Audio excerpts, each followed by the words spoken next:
الحمدللہ رب العالمین والصلاة والسلام علی اشرف المرسلین اما بعد فاعوذ باللہ من الشیطان الرجیم بسم اللہ الرحمن الرحیم الذین آتیناہم الکتاب یتلونہ حق تلاوتہ اولئک یؤمنون بہ ومن یکفر بہ فاولئک هم الخاسرون۔ صدق اللہ العظیم۔ ناظرین گرامی و سامعین محترم، قرآن مجید کی ایک آیت مبارکہ جس میں قرآن مجید کی احسن انداز میں صحیح طریقے سے تلاوت کرنے سے متعلق اللہ جل شانہ نے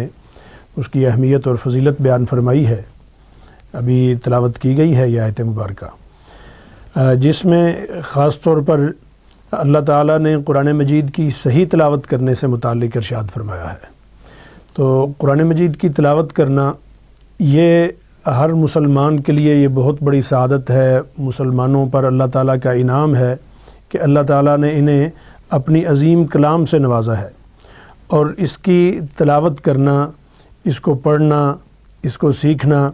اس میں ہر چیز پر اللہ تعالیٰ نے بہت بڑے اجر کا وعدہ فرمایا ہے۔ نبی اکرم صلی اللہ علیہ وسلم کا مبارک ارشاد ہے، آپ نے فرمایا کہ کوئی شخص اس کا ایک حرف پڑھتا ہے قرآن مجید کا، تو ایک حرف پر اللہ تعالیٰ اس کو 10 نیکیاں عطا فرماتے ہیں۔ اور پھر صرف یہ نہیں کہ آپ صلی اللہ علیہ وسلم نے محض یہ ارشاد فرما دیا، بلکہ اس کے بعد آپ نے مثال اس کی بیان فرمائی۔ فرمایا کہ الف لام میم، یہ گویا کہ 3 حروف ہیں۔ ایسا نہیں ہے کہ یہ تینوں کو ملا کے ایک حرف قرار دے دیا جائے، بلکہ فرمایا کہ یہ 3 حرف ہیں۔ الف علیحدہ حرف ہے۔ کوئی شخص پورے ایمان کے ساتھ اور اللہ جل شانہ کا کلام سمجھتے ہوئے اور اس جذبے کے ساتھ کہ اس پر اللہ جل شانہ راضی ہوں گے، اور یہ اللہ تعالیٰ کا کلام پڑھنا میرے لیے مبارک اور سعادت ہے، اس پر اللہ تعالیٰ مجھے اجر سے نوازیں گے، یہ جذبہ اور اس تصور حقیقی کے ساتھ جب ایک بندہ تلاوت کرتا ہے تو اللہ تعالیٰ اس کو ایک حرف پر 10 نیکیاں ارشاد عطا فرماتے ہیں، اور ان 3 حروف پر الف لام میم، ان 3 حروف پر اللہ تعالیٰ 30 نیکیاں عطا فرماتے ہیں، اور پھر اس اجر میں اضافہ ہوتا رہتا ہے۔ البتہ اس کے پڑھنے کے جو آداب بیان کیے گئے ہیں، اس کو پڑھنے کا جو طریقہ بتایا گیا ہے، وہ اللہ تعالیٰ نے خود اپنے پیغمبر جناب محمد الرسول اللہ صلی اللہ علیہ وسلم سے ارشاد فرمایا کہ جن پر یہ کتاب مبین نازل ہو رہی تھی، فرمایا کہ ورتل القرآن ترتیلا، کہ قرآن مجید ٹھہر ٹھہر کر خوبصورت طریقے سے اس کی تلاوت کریں۔ اب ٹھہر ٹھہر کر خوبصورت طریقے سے، اس میں اگرچہ یہ ہمارے تجوید کے اساتذہ اور تجوید کے قراء سے متعلق یہ موضوع ہے، لیکن خاص طور پر یہاں انتہائی اختصار کے ساتھ اشارتاً اس کا ذکر میں کروں گا کہ سیدنا علی المرتضیٰ رضی اللہ تعالیٰ عنہ اس آیت مبارکہ کی تفسیر کرتے ہوئے فرماتے ہیں کہ یہاں جو ترتیل کا لفظ استعمال ہوا ہے، تو ترتیل کا مطلب یہ ہے کہ قرآن مجید کی تلاوت کرتے ہوئے اس کے ہر حرف کو اس کے مخرج سے ادا کیا جائے۔ کہتے ہیں الترتیل ہوا تجوید الحروف و معرفت الوقوف، کہ یہ پہچانتے ہوئے سمجھتے ہوئے کہ کس حرف کو کس طرح ادا کرنا ہے، تاکہ حروف کا باہمی، جن حروف میں آپس میں مشابہت پائی جاتی ہے، ادا کرنے میں ایک دوسرے کے قریب قریب ان کی آوازیں محسوس ہوتی ہیں، تو ان میں آپس میں کوئی اختلاط نہ ہو، وہ آپس میں مکس نہ ہو، بلکہ ان میں سے ہر حرف کو واضح طور پر احسن طریقے سے ادا کیا جائے اور سمجھ کے سیکھ کے ادا کیا جائے۔ تو یہ ایسا نہیں ہے کہ اس کو سیکھے بغیر کوئی شخص ویسے ہی پڑھنا شروع کر دے، اور جو اس کی اپنی زبان ہے، مثلا ہمارے ہاں اردو خوان طبقہ ہے، اردو پڑھنے والا، سیکھنے والا، اور قرآن مجید چونکہ عربی میں نازل ہوا، اب عربی اور اردو لکھنے میں ایک ہی طرح کے ہیں، لیکن یہ ہے کہ اگر ان حروف کو سیکھا نہیں جائے گا قرآن مجید کے، اور محض اردو کی طرح ان کو پڑھا جائے گا، تو اس میں حروف کی ادائیگی کی بہت ساری غلطیاں پیدا ہو جاتی ہیں، جن کی اصلاح یہاں خاص طور پر مقصود ہے۔ تو لہٰذا کسی اچھے استاد کے پاس بیٹھ کے جہاں بھی میسر ہوں، قرآن مجید کے جو حروف بالکل ابتدائی طور پر جو مختلف قاعدے اس وقت قرآن مجید کی تعلیم کے ہمیں ملتے ہیں، تو ان میں کسی ایک قاعدے کے شروع کے حروف کو اچھے طریقے سے سیکھا جائے، پھر اسی طریقے سے اس قاعدے کو مکمل پڑھ لیا جائے، تو اتنی استعداد ضرور پیدا ہو جاتی ہے کہ احسن انداز میں قرآن مجید کی تلاوت کی جا سکے۔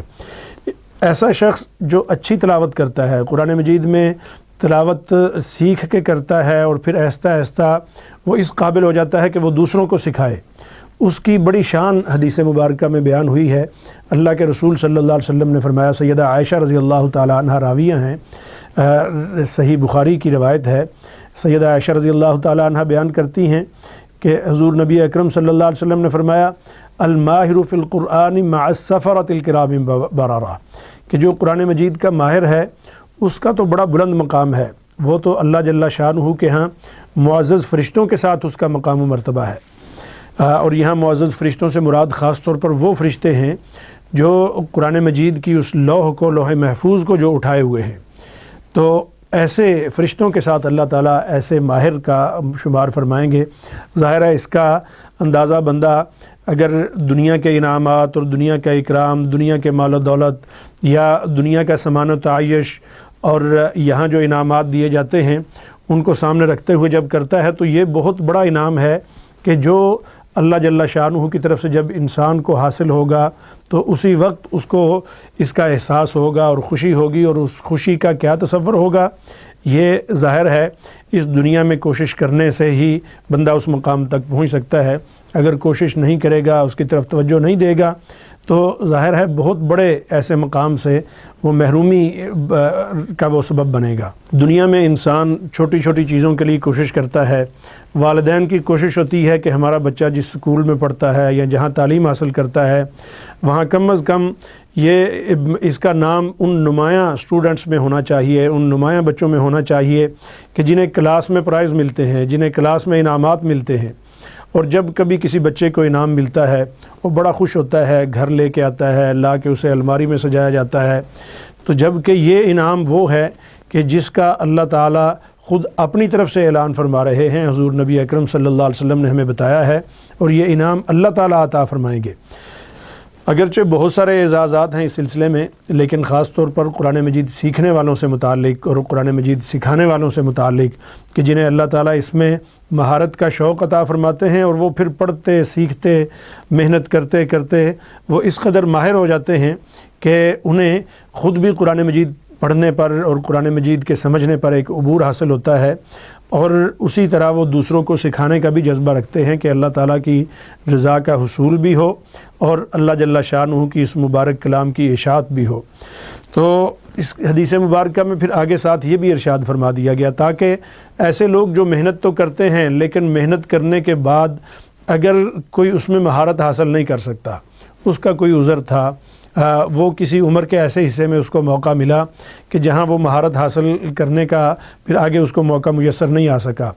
یا خدا نخواستہ استعداد کی کوئی کمی تھی، صلاحیت نہیں تھی، اس وقت زبان کام ساتھ نہیں پوری طرح ساتھ نہیں دیتی تھی، تو ایسے شخص کے لیے پھر اللہ کے رسول صلی اللہ علیہ وسلم نے جو انعام ارشاد فرمایا ہے، آپ نے فرمایا کہ والذی یقرأ القرآن ویتتعتع فیہ وہو شاق علیہ لہ اجران، کہ ایسا شخص جو قرآن مجید میں مہارت حاصل کرنے کی کوشش کرتا ہے، اس کو سیکھتا ہے، بار بار ایک حرف